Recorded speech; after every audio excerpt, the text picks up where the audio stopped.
Well, thanks to Pecan Corner's thermometer here, I have had an almost 80-degree day. So what a refreshing thing to have sun on my funky little marsh. Got out and did some gardening.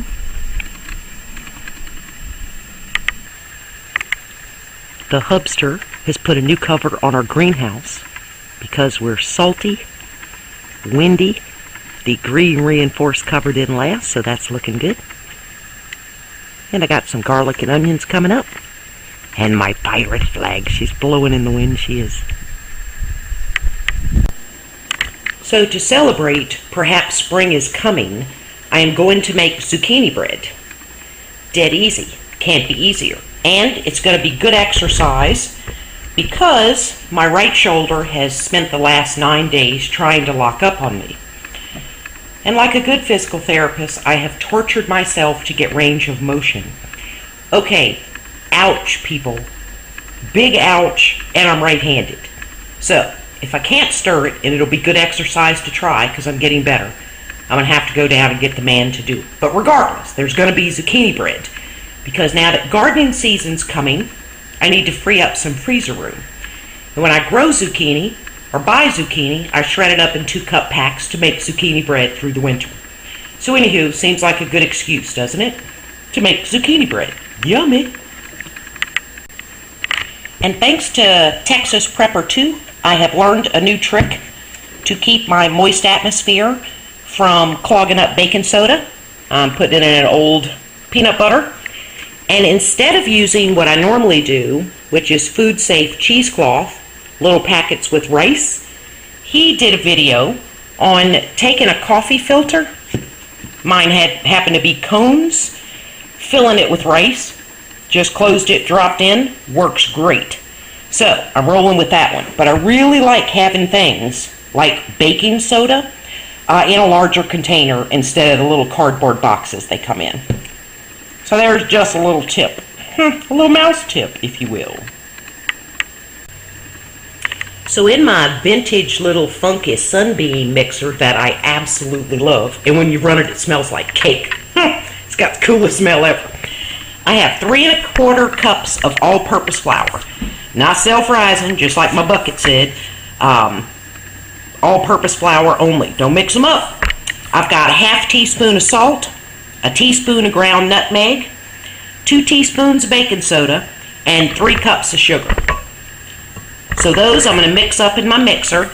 In my wet bowl, I have 4 eggs, a 1/3 cup of water. I'm going to put my 2 cups grated zucchini in there, a teaspoon of lemon juice, and it calls for a cup of chopped pecans or walnuts. I don't like nuts in my bread. It's just how I am.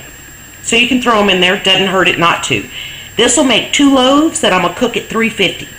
So I'm going to get my first ingredients mixed up in my vintage mixer because it's so cute, and then I'm going to pour that into my wet bowl, and as part of my exercise of torturing myself, I'm going to attempt to stir it with my right arm. Okay, so wish me luck. Ow!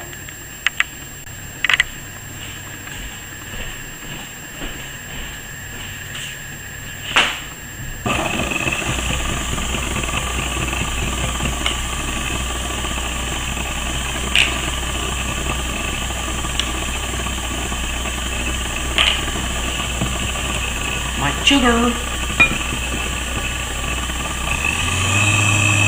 Smells like cake. Love it.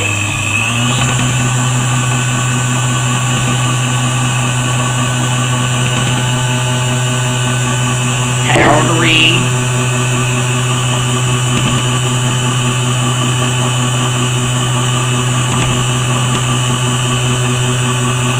See, it ain't hard. Even for a crippled arm girl.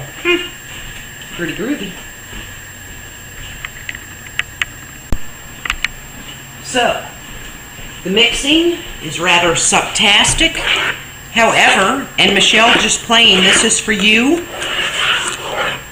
You have to keep things moving, and you have to work your leg, even with sciatica, just like I am stirring this. Now, I do not have the advantage of being a cursor to express my ouchiness.